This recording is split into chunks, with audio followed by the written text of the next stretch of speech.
It's April, and it's been a while since I've done a Top 5 Wednesday. But when I saw the topic for this Wednesday, I knew I had to do it because it is your top 5 fairy tale retellings. And that topic is me in a nutshell. I'm pretty sure that a third of the books on my bookshelf are fairy tale retellings. So I had to. It was hard.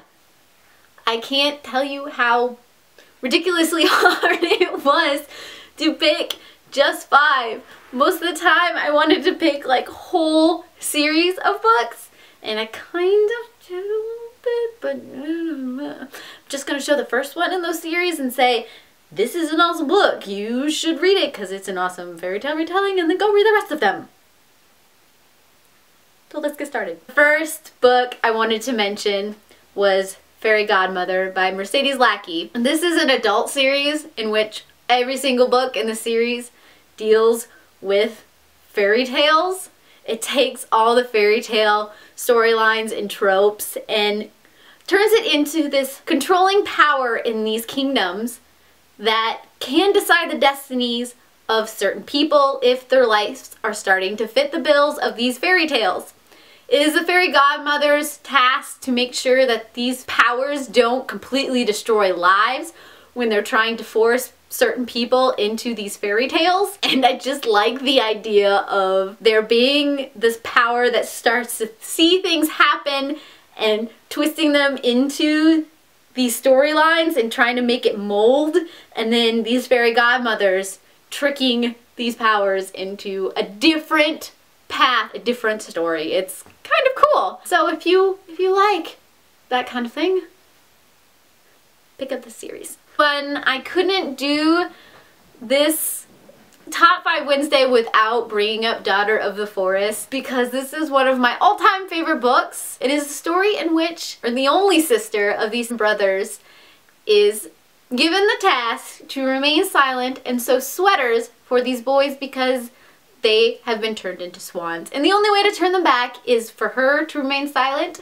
and sew these sweaters out of thistles.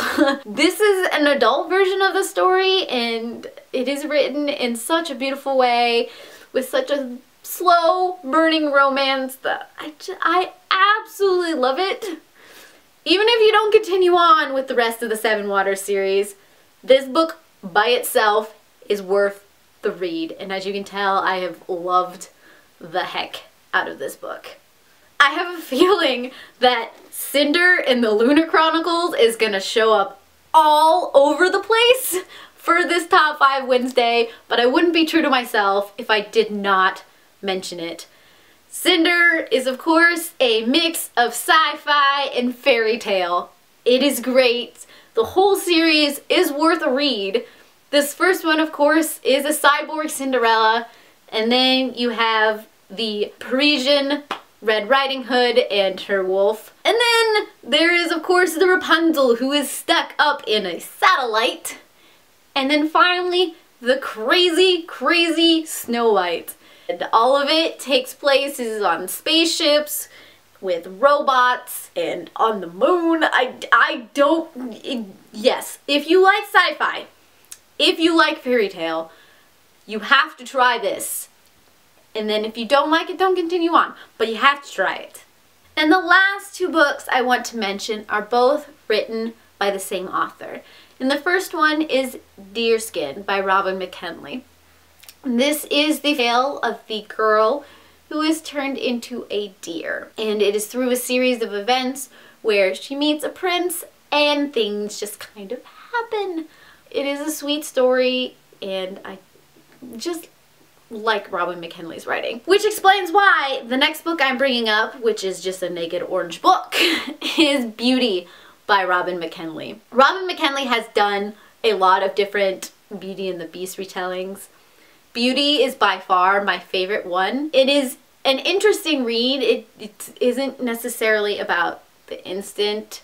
It's a little bit of a slow, and you have to pick apart the story to see what is actually happening in the development that is going on, which is probably why I really liked Beauty. I like that kind of read. So those were my top 5 fairy tale retellings.